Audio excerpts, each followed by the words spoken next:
Ayan mga lods, kung gaano karaming basura nasa tapat namin. Minsan, hindi na kami nakakain ng maayos. Kasi nagtatayo na yung mga anak ko. Sana mga lods pakishare para ma-actionan ng mga kagawad natin, lalo yung mahal nating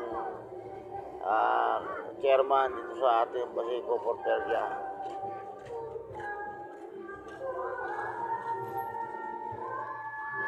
Tingnan nyo kung gaano karami yung basura. Yung araw-araw namin nalalanghap. Napakabaho. Bisan, wala na kaming gana kumain. Bisan, nagtatayo na bisan ng mga anak ko. Sana naman mabigyan ng aksyon tong lugar na to. Diba? Tabi pa ng school.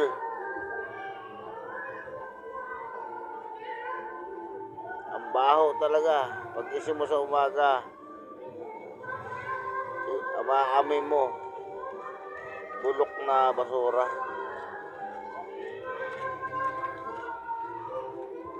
Hindi naman ako nagreklamo kung hanap buhay nila yung mga basura, pero talagang iba na eh.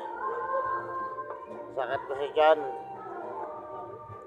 Ano na kami, nahihirapan na kami kumain na maayos ng dahil sa basura na yan. Sana bantayan naman nila yung mga magtatapon para hindi na magtapon kayo pag may mga truck na dumating na sa basura. Kaya nga, iwag mo pa mama na.